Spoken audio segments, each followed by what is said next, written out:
Assalamualaikum warahmatullahi wabarakatuh.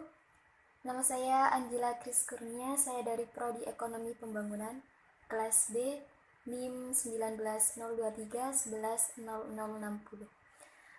Baik, dalam video kali ini saya akan memberi penjelasan tentang pemikiran ekonomi Abu Ubaid Al-Qasim bin Salam terhadap keuangan publik dalam perspektif Philosophy of System Socialism.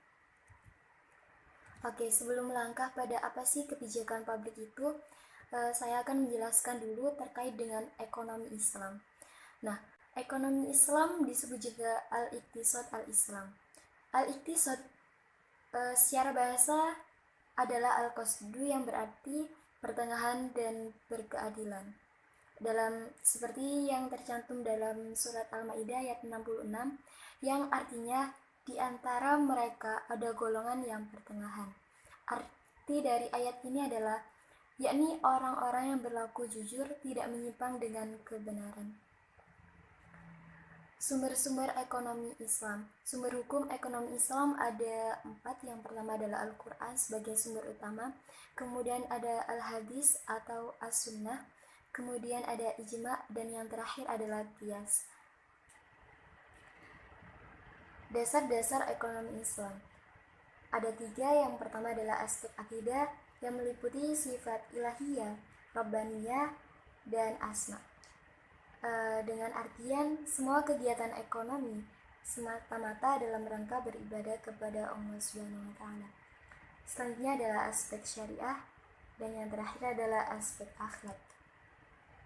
Saya akan menjelaskan tentang definisi keuangan publik.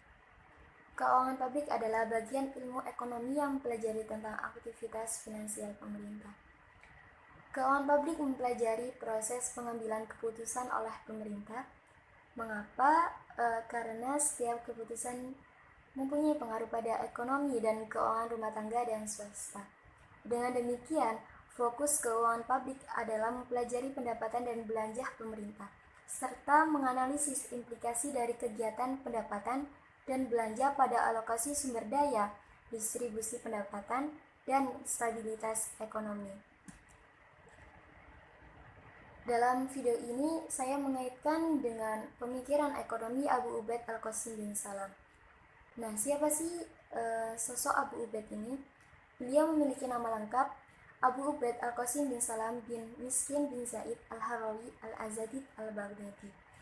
Beliau ini lahir pada tahun 150 Hijriah di kota Harra, Khurasan, yakni di sebelah barat laut Afghanistan. Pada usia 20 tahun, beliau menuntut ilmu ke berbagai kota seperti Kufah, Basra, dan Baghdad. Ilmu yang beliau pelajari antara lain nahwu, sorof, qiraah, tafsir, hadis, dan fikih. Pada tahun 192 Hijriah, Gubernur Toghur Tabit Ibnu Nasir Ibnu Malik yang memimpin pada masa pemerintahan Khalifah Harun al-Rashid mengangkat Abu Ubaid sebagai qadi atau hakim di Tarsus sampai tahun 210 Hijriah. Setelah itu, beliau menetap di Mekah pada tahun 219 Hijriah sampai beliau wafat, yakni pada tahun 224 Hijriah. Abu Ubaid ini merupakan seorang muhaddis atau ahli hadis dan fuqaha legendaris. Dan beliau ini memiliki karya yang paling terkenal, yakni Kitab Al-Amwal. Al-Amwal ini merupakan sebuah mahakarya tentang ekonomi yang dibuat oleh Abu Ubaid yang menekankan pada beberapa isu mengenai perpajakan, hukum, serta hukum administrasi dan hukum internasional. Jadi dalam kitab Al-Amwal ini menerangkan tentang keuangan publik dan administrasi pemerintah.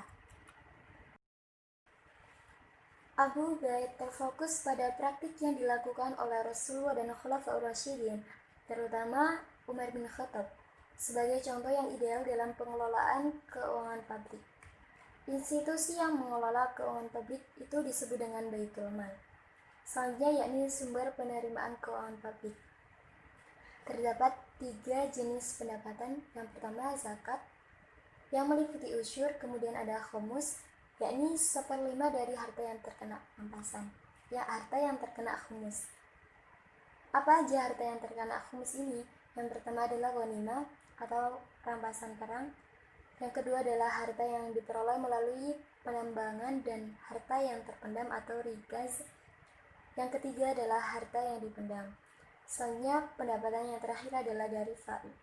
Fai adalah harta yang diperoleh dari kaum non-muslim melalui jalan damai, yang meliputi kharaj, yakni tanah yang ditaklukkan milik kaum kafir yang kalah dalam peperangan dan tanah tersebut jatuh kepada umat Islam.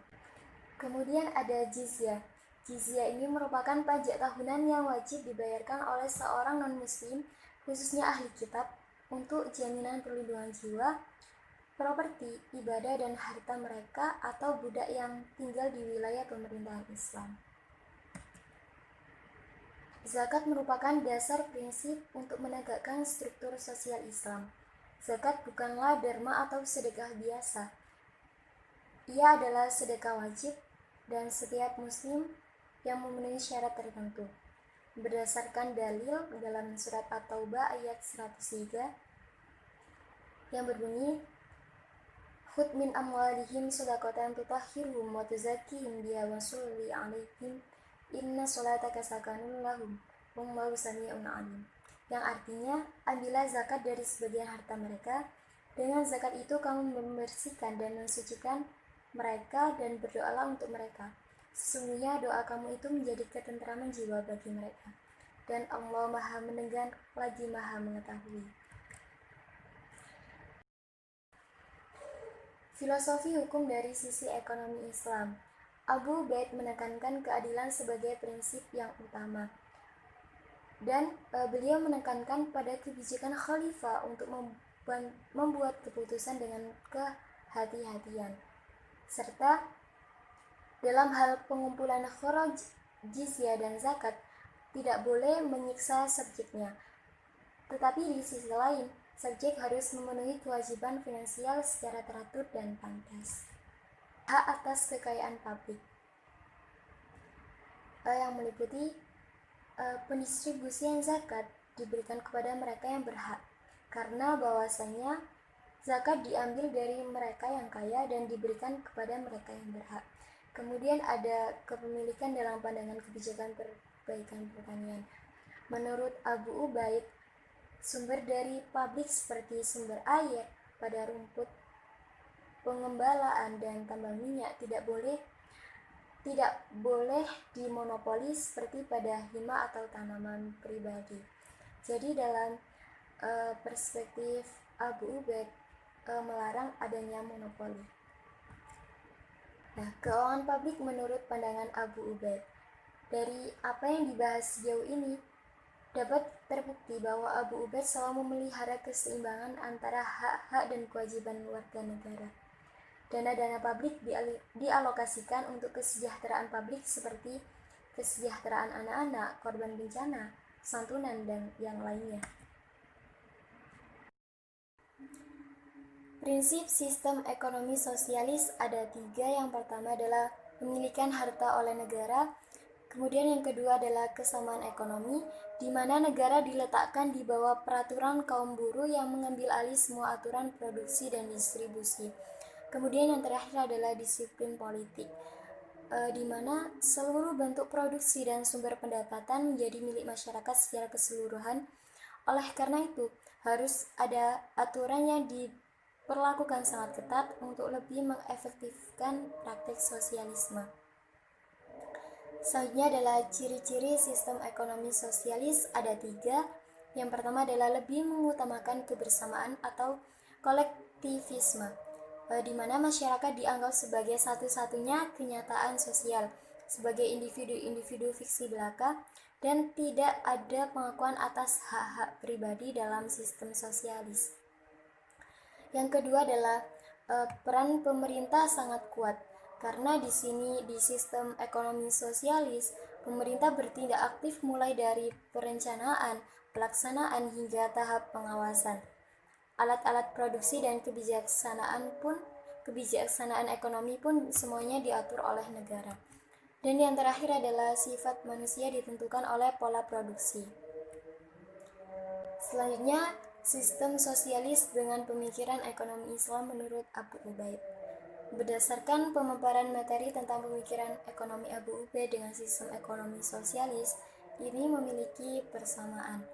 Hal ini dilihat dari prinsip dari sistem ekonomi sosialis itu sendiri, yakni tidak ada monopoli harta dari setiap individu, sehingga terjadi kesamaan ekonomi.